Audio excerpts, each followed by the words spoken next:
প্রথমে তোমরা ভিডিওটা দেখো।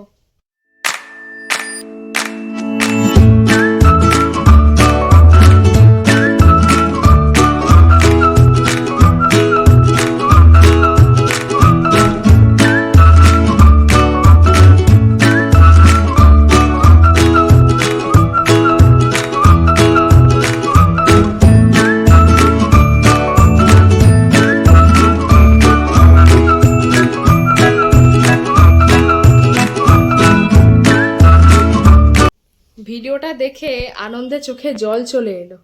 যেদিনকে শুনেছিলাম কলকাতা শহর থেকে ট্রাম গাড়ি তুলে দেওয়া হবে, সেদিনকেই আমার মতো আরো অনেকে কষ্ট পেয়েছিল, বিশেষ করে বয়স্ক মানুষরা। ট্রাম গাড়ি আমাদের কলকাতা শহরের একটা ঐতিহ্য, পুরনো অনেক স্মৃতি বহন করে বেড়ায়, অনেক ইতিহাস বহন করে চলে। কিন্তু টিএমসি সেই ঐতিহ্যকে শেষ করে দিয়েছিল। কিন্তু বিজেপি সরকার আসায় আমরা আবার পুরনো ঐতিহ্যকে ফিরে পেলাম।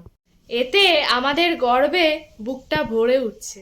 শুভেন্দু অধিকারী স্যার আমাদের কলকাতাকে আবার নতুনভাবে ফিরিয়ে আনবেন। এত কিছু দেখে মন থেকে ওনাকে বলছি হ্যাটস অফ।